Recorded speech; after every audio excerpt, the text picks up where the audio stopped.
Most people want a brand new Mercedes-Benz and or Cadillac.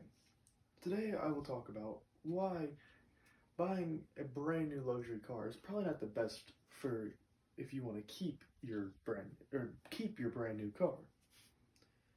I've done some research on this topic of watching a few videos or reading a few articles on why luxury cars are not as reliable as you would think.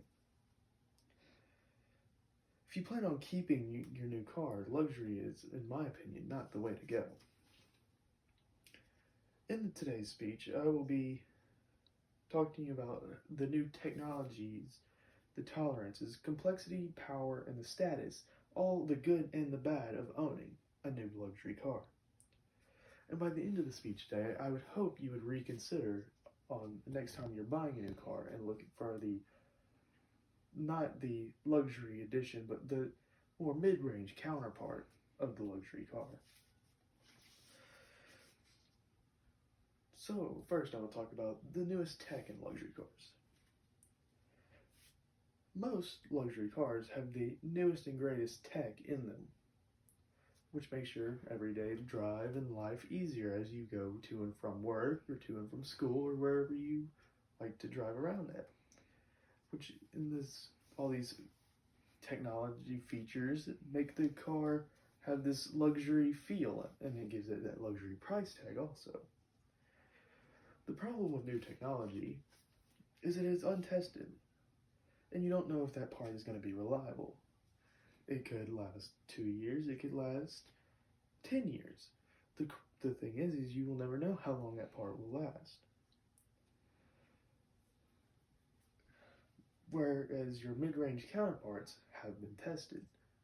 Most of them have parts that have been tested in them before. They don't try new technologies out in a mid-range car. Like power seats. Power seats at one point in time were luxury car items, but now you don't even buy a new car that doesn't have power seats in it. Now I'll talk about the tolerance of European luxury cars and how the tighter tolerances decrease their reliability. According to Scotty Kilmore and Exotic Car Playplace, European luxury cars have much tighter tolerances in their engineering.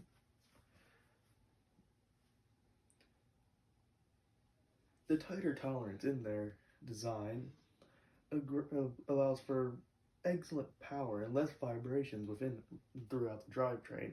The motor doesn't shake as much, and neither does the rotating assemblies underneath the car, which gives you a smoother ride and a better feel to the car.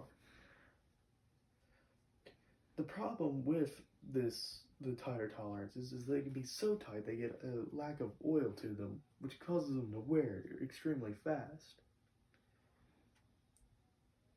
And this wearing causes a lot of excess heat, and over time completely breaks down the motor way faster than if it had a looser tolerance. Now we'll move on to the complexity of the internal systems of a luxury car and how it's almost all computer controlled. In Engineering Explains video, he's driving a Mercedes S560 Cabriolet. Almost all of the systems in this car are computer controlled. In his video, he states, just for the climate control system, it has 12 sensors and 18 actuators that control just the air conditioning for the car to make sure that your ride is comfortable and that you don't get too hot or too cold. One component failing in this whole system could throw off the entire air conditioning system, which could cause a very bad day in a newer luxury car with no air conditioning.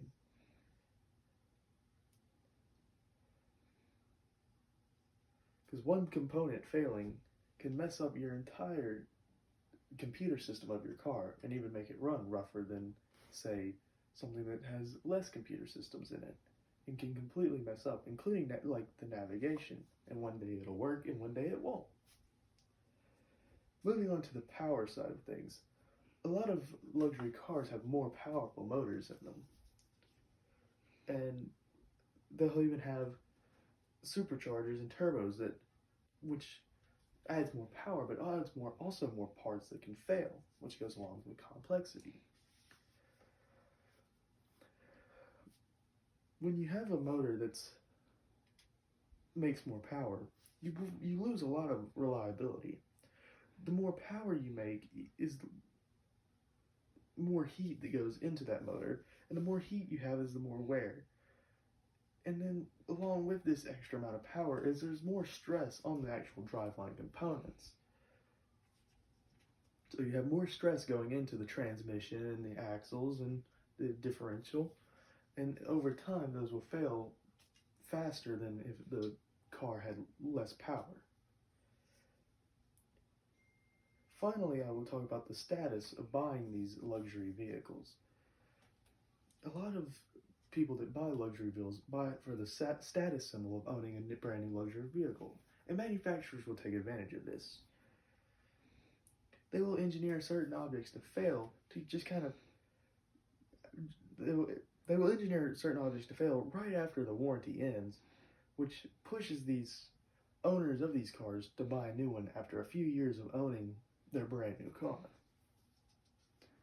So most of these luxury cars are traded in actually after a few years of owning them, and not many people actually keep their luxury car more than 3 to 5 years. So, to close off today, if you're buying a brand new luxury car, just keep in mind that your luxury car might not hold up as well as its mid-range counterpart. And if you're looking for something to drive every day, you might want to look towards a mid-range car.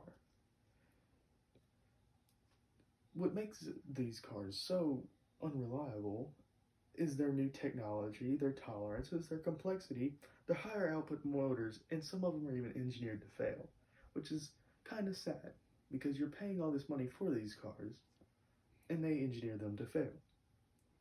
So next time you're on a car lot, keep in mind some of the downfalls of these luxury cars, and you might want to reconsider and try to find something more reasonable and more durable to what fits your daily needs.